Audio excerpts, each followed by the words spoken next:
एकनाथी भागवत अध्याय 22 आणि ओवी क्रमांक आहे 657. वैराग्य झालिया धडपुडे, सद्गुरु कृपा हाती चढे, तेने सद्गुरु कृपा उजिवडे, संसार उडे द्वंद्वेशी. झालिया गुरुकृपा सुगम, सर्वत्र ठसावे परब्रह्म, तेथे जन्म मरण कैचे कर्म, भव भ्रम असे ना. आता इथे आपल्याला नाथ बाबा सांगतात की बघ उद्धवा, म्हणजे भगवंताने उद्धवाला सांगितलेलं आहे. भगवंत उद्धवाला सांगतात, प्रश्न काय केलेला आहे की आपले प्रारब्ध भोग आहेत, त्या प्रारब्ध भोग आपल्याला भोगल्याशिवाय सुटत नाही. आपण कितीही भक्ती केली, कितीही उपासना केली, तरी पण प्रारब्ध जे आहे ते भोगल्याशिवाय माणसाला सुटत नाही. म्हणजे प्रारब्ध भोग आहेत ते भोगायलाच लागतात माणसाला. जे जे आपण कर्म केलेलं आहे त्या त्या कर्माची आलेली बिलं आपल्याला, जसं आपण व्यवहारामध्ये एखाद्याकडनं आपण माल घेतला की त्याचा बिल आपल्याला पेड करावाच लागतो, तसं आपल्याला काय करायला पाहिजे, तर जे काय प्रारब्ध आपल्या मागच्या जन्मामध्ये जे जे आपल्याकडनं कर्म घडलेलं आहेत, मग ते चांगलं असो किंवा वाईट असो,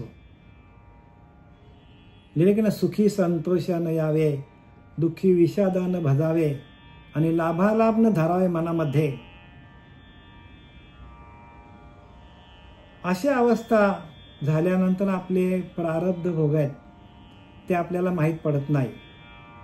सुख आला तरी पण, दुःख आला तरी पण, ज्याच्या अंतःकरणाची, ज्या मनाचा भाव अजिबात इकडे तिकडे होत नाही, आणि जो सातत्याने भगवंताचं चिंतन करतो, सुख आले तरी पण, दुःख आलं तरी पण, मग त्याला प्रारब्ध भोग भोगावे लागतात. पण ते प्रारब्ध भोग भोगत असताना त्या प्रारब्धाचा जो काय जोर असतो किंवा जे काय दुःख असतं, ते दुःख आपल्याला आपण भजनानंदामध्ये गेल्यामुळे आपल्याला त्या दुःखाचा शरीरावर परिणाम होत नाही. पण प्रारब्ध भोग येतात तेव्हा एखादा मोठा दगड आपल्या अंगावर पडणार असेल तर एक गोटी एवढा खडा आपल्या अंगावर पडतो असं वाटतं आपल्याला. का? तर आपण भजनानंदामध्ये असतो. म्हणून भगवंताने काय सांगितलंय की तुम्ही कुठलेही तुमच्याकडं काही कर्म झाले असतील तरी ते कर्म बाजूला ठेवा आणि फक्त माझं भजन करा. भजनामध्येच आपल्याला संपूर्ण जे काय आपल्याकडे कर्म झालेत त्या कर्माचा आपल्याला संपूर्ण विसर पडून आपण त्या भगवंताच्या भजनामध्ये आपण राहिलो तर भगवंतच आपलं काय करतो, सांभाळ करतो. वैराग्य झाली या धडपुडे. एखाद्या माणसाला वैराग्य आलं, धडपुडे बरं का, वरच्यावरती धडपुडी भगवत भक्ती. जसं वरच्यावरती माणूस करतात बघा, पूजा, आपल्या मंदिरात जातात आणि पूजा करतात, वरच्यावरती काहीतरी त्यांची काय असते, अपेक्षा असते, आसक्ती असते. आणि अशी भक्ती करून प्रत्येकाला असं वाटतं की आपल्याला भगवंताची प्राप्ती व्हावी. इथं लिहिलंय, वैराग्य झाली या धडपुडे, सद्गुरु कृपा हाती चढे, तेने गुरुकृपा उजिवडे, संसार उडे द्वंद्वाशी. वैराग्य झाली या धडपुडे.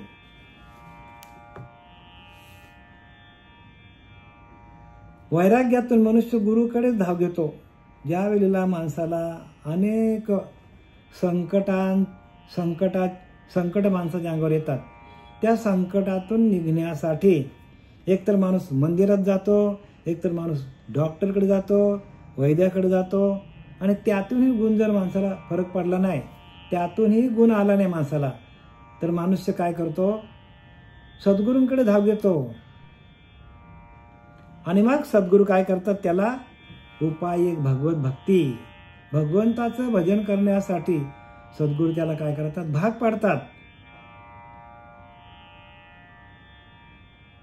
तेने गुरुकृपा उजेवडे संसार उडे द्वंद्वायशी. आणि झाली या गुरुकृपा सुगमा सर्वत्र ठसावे परब्रह्म. गुरुकृपा झाली तर सगळीकडे परब्रह्म आहे असा त्याला प्रत्यक्ष अनुभव येतो. गुरुकडे का जावं माणसाने? आपल्या संसारातल्या अडचणी दूर व्हाव्या म्हणून सद्गुरूकडे जाऊन काहीही फायदा होणार नाही. कारण गुरु काय करतात तर आपल्याला या संसार बंधनातून मुक्त करण्यासाठी मोक्षाकडे घेऊन जातात. संसार एक बंधन आहे. संसार हे माणसाला काय करतो, बांधून ठेवतो. प्रपंच माणसाला बांधून ठेवतो. आणि या बांधलेल्या बांधवडी आहे संसार. संसार कसा आहे, बांधून ठेवणार आहे प्रत्येकाला. मग आपल्याला संसाराने बांधून ठेवलाय. मग श्री गुरूंना शरण गेल्यानंतर मग काय होतं, तर श्री गुरु आपल्याकडे असलेला जो परमात्मा स्वरूप आहे, जे परमात्मा तत्व आहे, त्या तत्वाला जाग करतात. कुंडलिनी काय करते, झोपलेली आहे ती खडबडून जागी होते. श्री गुरूंची कृपा झाली तर कुंडलिनी खडबडून जागा होते. आणि एकदा का ती खडबडून जागी झाली तर ती आपल्या ब्रह्मरंध्राकडे धाव घेते, वरच्या दिशेला. जोपर्यंत विषय आपल्या नाभीच्या ठिकाणी बसलेले आहेत, सद्गुरु कृपा जोपर्यंत होत नाही, कुंडलिनी जोपर्यंत जागृत होत नाही, तोपर्यंत आपल्याकडे विषय तसेच असतात. आणि एकदा का, म्हणून गुरुकृपा फार महत्वाची आहे. गुरुकृपा काय म्हणजे काय, तर आपल्याला दिलेली जी साधना आहे, त्या साधनेतून कुंडलिनी जागृत होते. आणि एकदा का कुंडलिनी जागृत झाली का आपले सर्वच्या सर्व केंद्र प्रकाशित होतात. आणि एकदा का संपूर्ण केंद्र प्रकाशित झाले तर मग आपल्याला कसलाच भय वाटत नाही, संसाराचा नाही, कसलीच भीती मनामध्ये राहत नाही. झाली या गुरुकृपा सुगम. गुरुकृपा झाली की सगळं काय होतं, सुगम म्हणजे काय, सगळं सोपं होतं. सगळं सोपं, सुगम. सर्वत्र ठसावे परब्रह्म. सगळीकडे परब्रह्म दिसायला लागतो. सर्वत्र ठसावे परब्रह्म. परब्रह्म सगळीकडेच आहे. पण गुरुकृपा झाली तर जळी स्थळी काष्टी हृदयी पाशानी सगळीकडे परब्रह्म भरलेला आहे. पण जोपर्यंत गुरुची कृपा होत नाही, बोलायला सगळे बोलतात हो, जळी स्थळी काष्टी हृदयी पाशानी, पण अनुभव काहीच नाही. मग अनुभवासाठी सद्गुरूंकडे जायचा असतो. जर संतांनी लिहिलंय की जळी स्थळी काष्टी हृदयी पाशानी, उठताना बसताना झोपताना खाताना पिताना सर्व प्रकारची कर्म करताना, नोकरी करताना, धंदा करताना, प्रत्येक माणसामध्ये, प्रत्येक जीवामध्ये ईश्वर दिसला पाहिजे. आणि तो ईश्वर दिसण्यासाठी श्री गुरूंकडे जायचा असतो. आणि ज्याला प्रत्येक वस्तूमध्ये, प्रत्येक जीवामध्ये ज्याला परमात्म्याचं स्वरूप कळत नाही, त्याने केलेले सर्व निरर्थकम केलेले सर्व कर्म फुकट जाणार. आत्तापर्यंत आपण जे काय केली भक्ती, ती सगळीच फुकट जाणार आहे. म्हणून काय लिहिलंय की दिव्यत्वाची जेथे प्रचिती, तेथे कर माझे जुळती. जेथे दिव्य स्वरूपाचा अनुभव येतो, ते दिव्य स्वरूप आपल्या आतमध्ये आहे, ते आत्मस्वरूप आपल्या आतमध्ये आहे. आणि त्या दिव्य स्वरूपाची अनुभूती येण्याकरता श्री गुरूंकडे जायचा असतो. म्हणून समर्थांनी एकदम सोप्या 2-4 शब्दामध्ये व्याख्या केली जीव शिव ऐक्य करी तो सद्गुरू. एका शॉर्टकटमध्ये सांगितलं त्याने. त्याला म्हणतात ॲट अ ग्लान्स, एका झटक्यात जीव शिव ऐक्य करी तो सद्गुरू. मग आता बघा तुमच्या जीवाचा आणि शिवाचा ऐक्य झालाय का? मग ज्या ज्या पंथामध्ये आपण गेलोय, जो जो आपण गुरु केलाय त्याने आपला जीव शिवाचा ऐक्य केलाय का बघा. नसेल केला तर मग येथे कोणाचे बा काय गेले? ज्याचे त्याने अनहित केले. आपला आपणच अनहित करतो. वैराग्य झाली या धडपडे, सद्गुरु कृपा हाता चढे. सद्गुरूची कृपा हातामध्ये येते आपल्या. आणि मग काय करतो आपण? आपल्याला शोधतो. सद्गुरु कृपा कळे जासी, जो शोधील आपणासी. आपण आपल्याला शोधतो. पुढे कळे अनुभवासी, आपोआप वस्तू. आपोआपच कळतं आपल्याला वस्तू. वस्तू म्हणजे ते आत्मस्वरूप. वस्तू म्हणजे आत्मस्वरूप. वस्तू म्हणजे ते ब्रह्म. वस्तू म्हणजे आत्मा.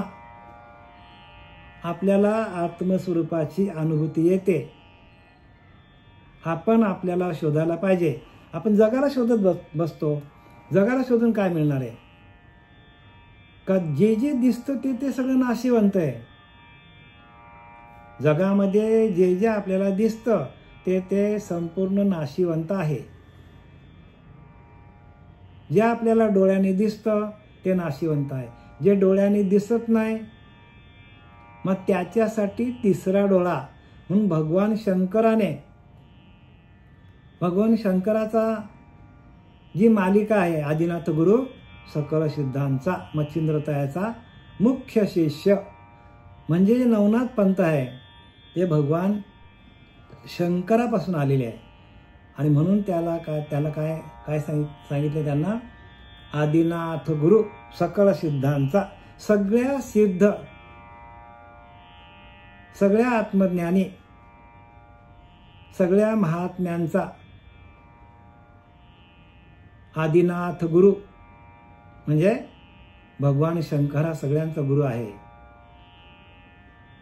आणि त्याने काय केलं?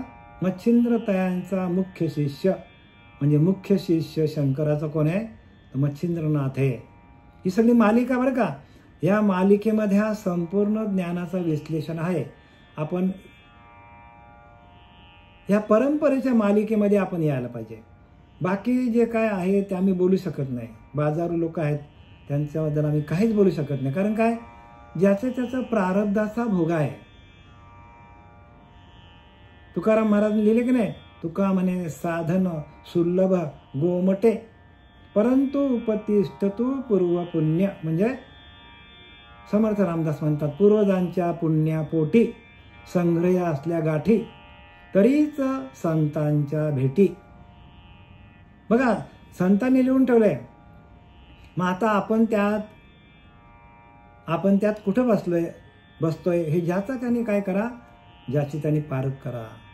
पूर्वजांच्या पुण्यापोटी संग्रह असल्या गाठी म्हणजे पूर्व घराण्याची पुण्याई लागते. आणि नसेल आपल्याकडे घराण्याची पुण्याई आणि आपण जर एखाद्या या मालिकेमध्ये आलो, आधी अनादी काळापासून आलेली मालिका आहे, या मालिकेमध्ये जर आपण आलो तर आपल्याला सहज ज्ञान होईल. कुठंच जायची गरज नाही. फक्त ध्यान करा. म्हणून लिहिले ध्यानमूलम सद्गुरु मूर्ती, पूजामूलम सद्गुरु पदम, मंत्रमूलम सद्गुरु वाक्य. काय सांगितलंय? मंत्रमूलम सद्गुरु वाक्य. सद्गुरूच्या महावाक्यातून मोक्षमूलम सद्गुरु कृपा. सद्गुरूने दिलेल्या महावाक्यातून आपल्याला मोक्ष मिळतो. आणि ते पण श्री गुरूंची कृपा झाली तर. मोक्षमूलम सद्गुरु कृपा म्हणजे सद्गुरूची कृपा लागते.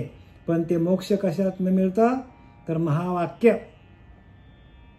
ध्यानमूलम सद्गुरु मूर्ती. ध्यान करायचं असेल तर सद्गुरूंचा करा. ध्यानमूलम सद्गुरुमूर्ती पूजामूलम सद्गुरुपदम. पूजा कोणाची करायला सांगितली? श्रीगुरूंची सांगितली. आणि श्रीगुरूंनी जर चरणाची सेवा केली तर मंत्रमूलम सद्गुरु वाक्य. सद्गुरूंनी जो दिलेला मंत्र आहे त्या मंत्रातून आपल्याला मोक्ष मिळतो. श्रीगुरूंची कृपा असेल ते बरं का. मंत्रमूलम सद्गुरु वाक्य आणि मोक्षमूलम सद्गुरु कृपा, हे सगळं आपल्याला ज्या काय आधी अनादी काळापासून मालिका आलेल्या आहेत ह्या मालिकांकडे आपण लक्ष द्यायला पाहिजे. दत्त संप्रदायाची मालिका पण आहे. आनंद संप्रदाय दत्त संप्रदायाची मालिका आहे. त्या निर्गुण निराकाराने काय केलं तर हंसाचं रूप घेतलं. हंसाने कोणाला? ब्रह्माला दिलं. ब्रह्माने आत्रीला, आत्रीने दत्त महाराजांना दिलं हे नाम. दत्त महाराजांनी कोणाला दिलं? लक्ष्मण, बलभीम, सखयानंद, शांतामाई, बंडबाबा, केरोबाबा, श्रीपाद बाबा, पांडुरंग देकर बाबा, रामदास बाबा, नारायण बाबा, रोहिदास बाबा आणि नाना बाबा, हे सगळे बाबा. आणि तुम्ही आम्ही सगळे बाबाच बाबा. का तर हे मालिकेमध्ये तेवढी शक्ती आहे. या प्रत्येक मालिकेतल्या प्रत्येक सिद्धाचा स्पर्श दुसऱ्या सिद्धाला, दुसऱ्याचा तिसऱ्याला, तिसऱ्याचा चौथ्याला, म्हणून याला मालिका म्हणतात. काय म्हणतात? माळेत ब्रह्मज्ञानाच्या माळेत गुंफलेले हे काय आहेत? ब्रह्मवेत्ते आहेत. आणि या ब्रह्मवेत्यांकडे ते ज्ञान आहे. मालिका म्हणजे काय? माळ आपण बोलतो ना का माळ, पण ही माळ जी आहे ना ती गळ्यात घालायची माळ नाही बरं का. ती ब्रह्मज्ञानाची ब्रह्मवेत्ते, प्रत्येक ब्रह्मवेत्याने स्वतः सिद्ध व्हावा म्हणून एकामेकाच्या सहकार्याने एकामेकाच्या डोक्यावर हात ठेवून, एकमेकांच्या डोक्यावर हात ठेवून ते तत्वज्ञान प्रकाशित केलेलं आहे. म्हणून या मालिकेला अत्यंत किंमत आहे. आणि या मालिकेचा प्रचार जास्त ठिकाणी नाही. का तर हे गुह्य ज्ञान आहे. आणि हे गुह्य ज्ञान मिळण्यासाठी अनंत जन्माचं पुण्य लागतं. अनंत जन्माचं पुण्य जोडे तरीच परमार्थ घडे. मुख्य परमात्मा तुडे अनुभवाशी. अनुभवाला येतो आपल्याला. झाली सद्गुरु कृपा सुगमा सर्वत्र ठासावे ब्रह्मज्ञान. बघा सगळीकडे ब्रह्म दिसायला लागतं. ब्रह्म दिसे उघडे. ब्रह्म सगळीकडे दिसायला लागतो. दिसे ना मागुता तेथे जन्म मरण कैसे कर्म. मग एकदा का तुम्हाला सगळीकडे परब्रह्म दिसायला लागला तर जन्म मरण कैसे कर्म भवभ्रम असे ना. संपूर्ण भवाचा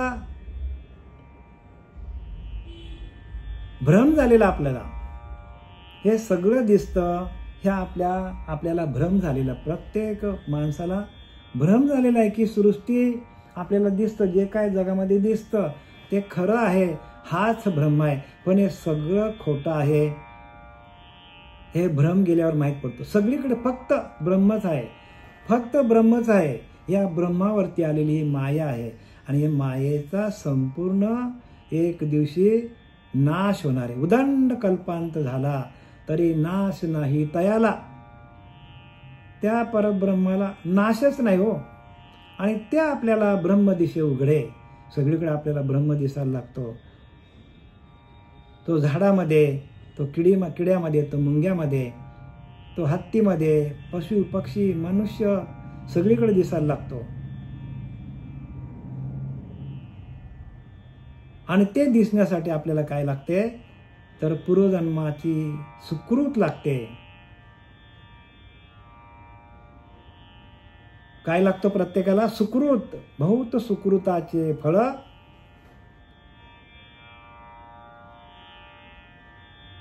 बहुत सुकृताचे फळ म्हणजे अनंत. सुकृत म्हणजे पुण्याई आणि त्या पुण्याईचं फळ म्हणजे सद्गुरू मिळणं आणि सद्गुरूची कृपा होणं. हे पुण्याईचं फळ आहे. तेथे वाती लावून पाहता संसार दिशेनं मागुता. जेवी निभ्रमे पाहो जाता न लगे हाता रज्जू सर्प. तेथे वार्ता लावून पाहता, वाती लावून पाहता म्हणजे आपण अनेक दिवे लावले, अनेक दिव्यांना आपण वाती लावल्या आणि आपण त्या पेटवल्या आणि त्यांना प्रकाशित केलं. ते ते वाती लावून पाहता संसार दिसेना मागुता. संसार दिसतच ना आपल्याला, सगळीकडे परब्रह्म दिसायला सुरुवात होतं. हजारो वाती जरी लावल्या, हजारो दिवे जरी लावल्या, तरी पण संसार दिसत नाही. सगळीकडे ब्रह्म दिसायला लागतो. आणि अशी ही श्रीगुरूंनी दिलेल्या त्या दिव्य दृष्टीची काय आहे तर किमया आहे. सद्गुरूंनी दिलेल्या दिव्य दृष्टीची किमया आहे की इथे सार भगवंत फलकट संसार. तुकाराम महाराज म्हणतात फलकट संसार येथे सार भगवंत. बघा काय लिहिलंय, संसार फलकट आहे, भगवंतच सार आहे. भगवंतच फक्त सगळीकडे भरलेला आहे. आणि ती दिव्य दृष्टी मिळवण्यासाठी आपण श्रीगुरूंना शरण जायचं असतं. मी परत म्हणतो, संसारातले मागण्या ज्या आहेत आपल्या, त्या मागण्यांसाठी श्रीगुरूला शरण जायचं नसतं.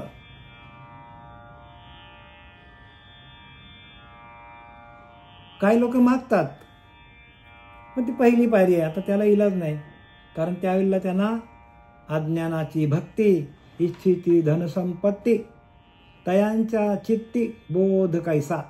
ज्ञानवरा सांगतात अज्ञानाची भक्ती, इच्छिती धनसंपत्ती, तयांच्या चित्ती बोध कैसा.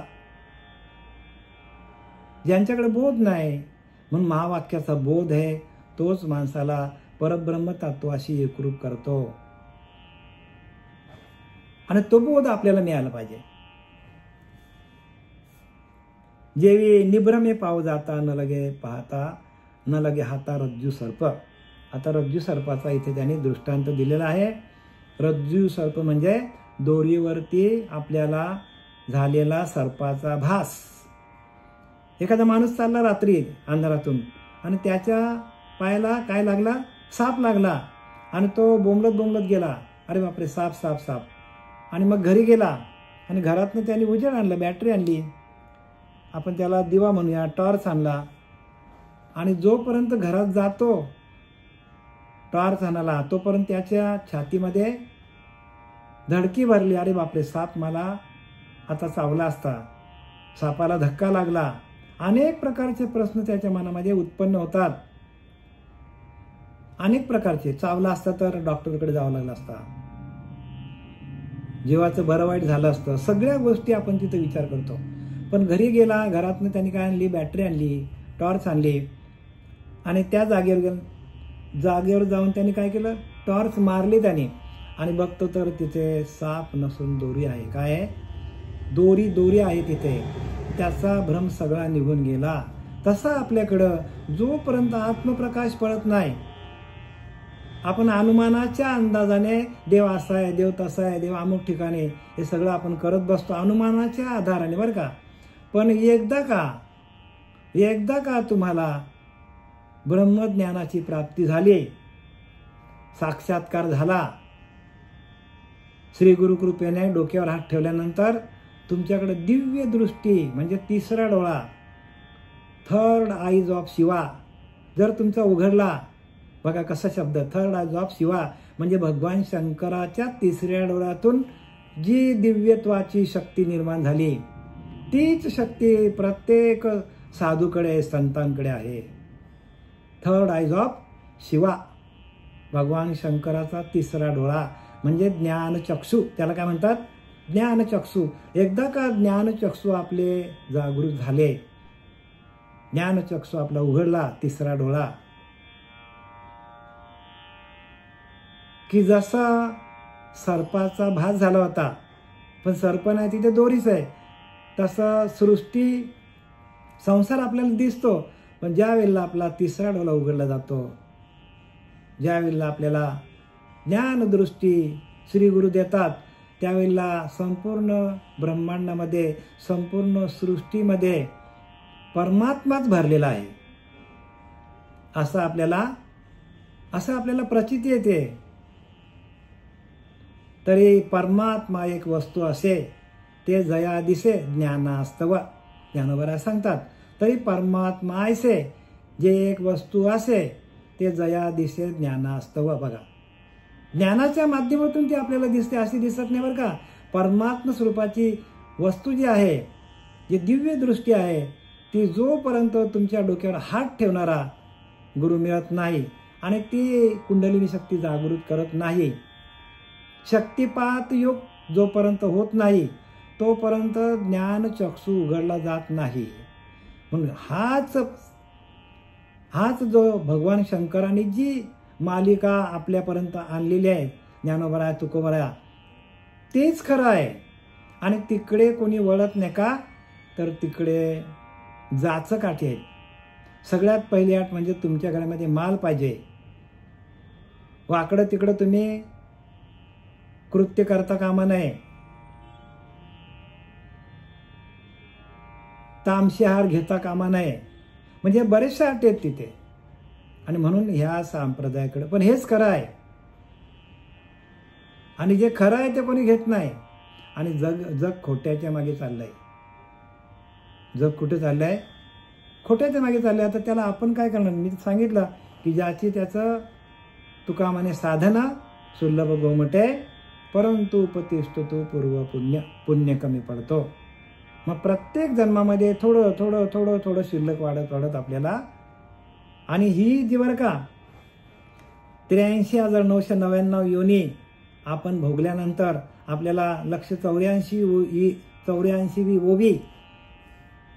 84वी योनी हे आपल्याला मनुष्य देह मिळालेली आहे. आणि ती मनुष्य देह योनी आपल्याला इथून भगवंताशी एकरूप होऊन भगवत स्वरूपामध्ये विलीन व्हायचं आपल्याला. म्हणजे हा आपल्याला देह काय करायचा? समर्पित करायचा भगवंताला. आणि जर शेवटची योनी बरं का, आणि ही योनी जर एकदा आपल्या हातातनं गेली आणि आपण त्या परब्रह्माची प्राप्ती करून घेतली नाही, तर आपण 184ला घसरत घसरत घसरत घसरत जाणार आपण. आणि त्याच्यामध्ये एका एका योनी कोटी कोटी फेरा आपल्याला, आणि त्या फेऱ्यामध्ये आपल्याला अडकावं लागेल. म्हणून सावध व्हा. जे काही संतांनी लिहिले ते वाचा, त्याचा अर्थ समजून घ्या. अर्थाविन पोथी वाचून काय फायदा आहे हो? नाकाविन मोती अर्थाविन पोथी वाचून काय फायदा आहे? नुसतंच वाचत चाललेत, पण त्याचा अर्थ कळला पाहिजे. अर्थ लोपली पुराणे नाश केला शब्द ज्ञाने. पुराणामध्ये अर्थ लपलेले आहेत, गुह्यत अर्थ, पण शब्दांनी नाश करून टाकले. कोणी पण घेतो ना, एकनाथी भागवत कोणी पण घेतो, ज्ञानेश्वरी वाचतो. आत्मप्रचिती काय नाही, अनुभव 0. आणि ज्याच्या मनाला जसं जसा अर्थ येतो तसं तसं सांगतात. आणि विचारला अनुभव काय? अनुभव 0. जो तो आपल्या आपल्या मनोमार्गे गेला तो तेथेची मुकला, हरिपाठे स्थिरावला तोची धन्य. ज्ञानोबा सांगतात की नाही, परखड भाषेत बोलतात. मनोमार्गे गेला तो तेथेची मुकला हो, हरिपाठे स्थिरावला तोची धन्य. म्हणजे ज्याने हरीचा पाठ केला, जो हरीशी एकरूप झाला, ज्याने हरीशी एकरूप झाल्यानंतर हरीलाच प्राप्त करून घेतला, हरी भरला घनदाट हरी दिसे, सगळीकडे त्याला हरी दिसायला लागला. सगळीकडे भरगच्च असा भरलेला हरी त्याला सगळीकडे दिसायला लागला. त्यानेच ज्ञानेश्वरीचा अर्थ सांगावा, त्यानेच भागवताचा, त्यानेच दासबोधाचा अर्थ सांगावा. आता आपले उठसूट येतात आणि काही सांगत बसतात. त्याच्याने काय होतं की आपली तर शिल्लक संपते, पण समोरच्यांचा पण आपण काय करतो, समोरच्यांना पण आपण खाडीत टाकतो. आपण तर जाणार, पण आपल्या मागे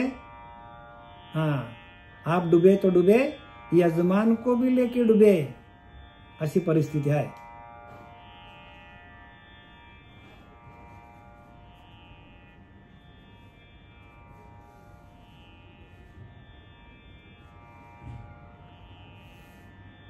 भवंडीचे वेग वसे.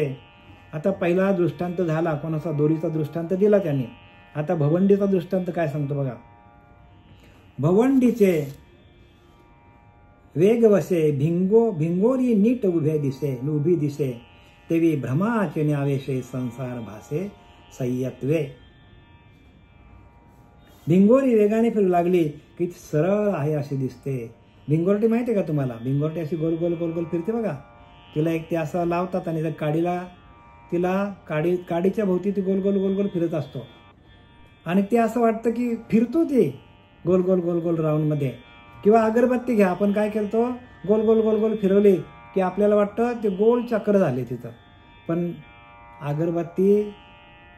अगरबत्तीची जी अग्नी आहे ती एकच आहे, पण तिला गोल गोल फिरवली मला ती गोल वाटते. तसं इथं दिलं दृष्टांत. भिंगरी वेगाने फिरू लागली की सरळ उभी अशी वाटते. तिचा वेग चालू आहे पण ती उभी आहे असं वाटतं, असे दिसते. तसाच भ्रमाने संसार आहे असा भास होतो. हा संसार जो आहे ना तो आपल्या मनावरती, आपल्या अंतःकरणामध्ये भ्रम झालेला आहे संसाराचा. संसार हा आपल्या मनावर बिंबलेला एक भ्रम आहे.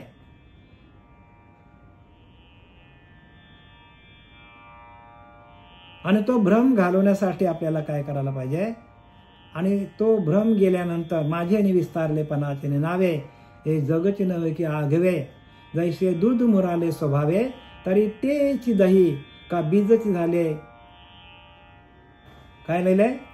बीजची झाले तरू भांगारचे अलंकारू तैसा माझा एकाचा विस्तारू. ते हे जग ज्ञानोबराय सांगतात का बीजची झाले तरू, एका बीजापासून तरू म्हणजे झाड तयार झाले. भांगारचे अलंकारू, भांगार म्हणजे सोना, सोन्यापासून अलंकार तयार होतो. पण आपण अलंकाराकडे जातो, सोन्याकडे जात नाही. आपण झाडाकडे बघतो, बीजाकडे बघत नाही. तसं परमात्मा सगळीकडे, परमात्मा बीज रूपाने आहे, पण त्या बीज रूपाने आलेली माया ही आपल्याला खरं वाटतं. पण ही माया खरी नसून काय आहे, माया संपूर्ण खोटी आहे. पण हे कधी आपल्याला आढळेल? ज्या वेळेला आपल्याला श्री गुरुची कृपा होईल त्यावेळेला. भाऊ भ्रमाचा आकार गिळून टाकीला कलेवर. भ्रम आहे आपल्याकडे. अनुरानु या थोकडा तुका आकाशा एवढा. म्हणजे अनुरेणूमध्ये पण तोच आहे आणि सर्व व्यापक पण तोच परमात्मा आहे. पण ते दिसण्यासाठी, त्याची अनुभूती येण्यासाठी श्री गुरूंची कृपा लागते आणि त्या कृपेतूनच आपल्याला हे ज्ञान प्राप्त होतो. दुसरा दृष्टांत, भिंगोरटी फिरताना दिसते पण तिला फिरते ती, पण आपल्याला वाटतं काय की एका जागेवर उभी आहे. जशी अगरबत्ती आपण नुसत्या हातात धरली तर ती दिसते आपल्याला, पण गोल फिरवले तर आपल्याला वाटतं की अग्नीची एक सळी तयार झालेली, गोल गोल, म्हणजे अग्नीचा एक काय तयार झालेला आहे, गोल गोल तयार झालेला, गोल गोल गोल गोल असं वाटतं. अग्नीपासून तो गोल चक्की तयार झाला असं वाटतं, गोल चक्की तयार झाला असं वाटतं. पण ते खरं नाही. ते काय आहे, तर एक परमात्माच भरलेला आहे. बाकी परमात्म्याच्या व्यतिरिक्त जे दिसतं ते नाशिवंत आहे. या दृष्टम तन नष्टम, जे दिसतं त्याचा नाश होणार आहे. म्हणजे दिसत नाही ते काय, ते दिसत नाही ते परब्रह्म आहे. माया दिसे परिनासे, ब्रह्म न दिसे परी न नासे. ब्रह्म असतचे असे सर्व काळ, तो सर्व काळ आहे. आणि त्याची आपल्याला अनुभूती येण्यासाठी हा नरदेह मिळालेला आहे. आणि जर आपल्याला इथे अनुभूती आली नाही तर मग आपण काय होणार आहे, एकदम खाली जाणार आहे आपण. म्हणजे परत आपल्याला मनुष्य देह नाही.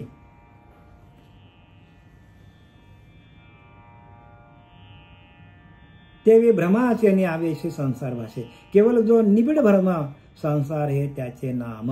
बघा, निबिड भ्रम, केवळ जो निबिड भ्रम संसार त्याचे नाव. म्हणजे जे आपल्याला दिसतं ते संपूर्ण भ्रम आहे, ते खोटं आहे. फक्त परब्रह्मच आहे. सगळीकडे परमात्मा भरलेला आहे. मग आपण मंदिरातच शोधतो परमात्मा, आपण तेचालाच परमात्मा शोधतो. इथं तर बघा नाथबाबा पण ते सांगतात, प्रत्येक संतांनी जे काय लिहिलेलं आहे ते त्यांच्या अनुभवाचा लिहिलेला आहे. म्हणून देवतेची संत, देवतेची संत लिहिलंय. देवच संतच देव आहेत. संततेची देव, संततेची देव, निमित्त त्या प्रतिमा. संतच देव आहेत, प्रतिमा निमित्ताला आहेत. इथं नाथबाबा पण तेच सांगतो, भिंगरी वेगाने भ्रम हाच संसार, भ्रम हाच संसार, एरवी सर्वत्र परब्रह्म भरलेला आहे. बघा, सगळीकडे परब्रह्म भरलेला आहे. त्याला जन्म व कर्म काहीच नाही. परब्रह्म जन्माला पण येत नाही आणि परब्रह्म कर्म पण करत नाही. परब्रह्म स्थिर आहे, परब्रह्म काहीच करत नाही. पण परब्रह्मावरती आलेली माया सर्व करते, माया सर्व करे. एका ठिकाणी उल्लेख केला की ब्रह्म नपुसक आहे असं लिहिलंय. म्हणजे तो काहीच करत नाही, तो उत्पत्ती स्थिती लय काहीच करत नाही. सर्व सर्व करते, मायाच करते, माया सर्व करी आणि आळ घालते ब्रह्मावरी. सर्व काय मायाच करते बरं का. आणि म्हणून मायेलाच आपल्याला काय बनवायला पाहिजे, तर मायेलाच आपल्याला ब्रह्म बनवायला लागेल. म्हणजे माया सहित आपण परब्रह्म आहोत. म्हणून सगुणाचे आधारे निर्गुण पाविजे निर्धारे. सगुणाचा आधार घेऊन, म्हणजे या सगुण म्हणजे आपला देह, याला सगुण म्हटलंय. या सगुणाचा आधार घेऊन आपण निर्गुण तत्वाकडे जायला पाहिजे. निर्गुण परब्रह्म आहे, परब्रह्म निर्गुण आहे. पण सगुणाचा आधार म्हणजे भगवंताने आपल्याला जी माया दिलेली आहे, नरदेह दिलेला आहे, तो आपल्याला भगवंताच्या प्राप्तीसाठी दिलेला आहे. देहाची या गावा जया लागे आले पांडवा, तो कार्यार्थ आगवा सांडून या. ज्ञानोबा सांगतात, देहाची या गावा जया लागे आले पांडवा. अरे अर्जुना, देहरूपी गावामध्ये आलेला आहेस ना. जया लागे आले पांडवा, ज्या कारणासाठी हा देह मिळालेला आहे, तो कार्यार्थ आगवा सांडून या. तो कार्य आपण टाकून आपण कोणाच्या मागे लागलोय, या प्रपंचाच्याच मागे लागलोय, विषयांच्याच मागे लागलोय, अहंकाराच्याच मागे लागलोय आपण. जे नाशिवंत आहे त्याच्या मागे लागलोय आपण. नाशिवंत देह जाणार सकळ, आयुष्य खातो काळ सावधान व्हा. एक एक पल आपण काय करतो, मृत्यूकडे चाललोय आपण. आणि आपल्याला जन्म घालणारी मायाचे बरं का, माया सर्व करी ब्रह्म काहीच न करी. याचा केवढा तरी विस्तार आपल्याला सांगता येईल, पण आपल्याकडे वेळ नाही. आता आपली वेळ आता संपत आलेली आहे.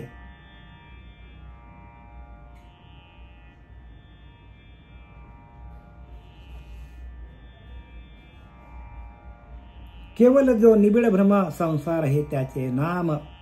निबिड भ्रम आहे आपला आणि भ्रमाचा नाव संसार आहे. एरवी निखिल परब्रह्म ते जन्म कर्म असे ना. शुद्ध परब्रह्मच आहे सगळीकडं. एरवी निखिल परब्रह्म, संपूर्ण सगळीकडे परब्रह्मच भरलेला आहे. पण तेथं जन्म कर्म असे ना, जन्माला येत नाही आणि मरत नाही, असतचे असे सर्व काळ. ऐसे जरी झाले ब्रह्मज्ञान तरी प्रारब्ध भोगावे जाणं. म्हणजे प्रारब्धाचा विषय चाललेला आहे. एवढं जरी ज्ञान तुम्हाला झालं की सगळीकडे परमात्मा भरलेला आहे, तरी प्रारब्ध भोग भोगावे जाणं, तरी प्रारब्धाचे भोग भोगावे लागतीलच. जेवी कुल्लाल भांडेने आपण परी चक्र भ्रमण राहे ना. आता पुढे लय भारी आहे बघा. जेवी कुल्लाल भांडेने आपण, कुल्लाल म्हणजे कुंभार. जसं कुंभार काय करतो, त्याच्या चाकावरती मडक्याला आकार देतो, मडका काढून घेतो, तरी ते चाक फिरतच असतं. चाक फिरतच असतं. चाकाची गती फिरत राहते जरी भांडा काढून घेतला तरी. तसं प्रारब्ध आपल्या बरोबर आहेच, ते जाणार नाही. पुढे 3-4 उदाहरणं फार छान दिलेली आहेत. आपल्याला भगवंताने उद्धवाला सांगितलेले आहेत. आता त्याचं वाचन आपण पुढच्या वेळेला करूया.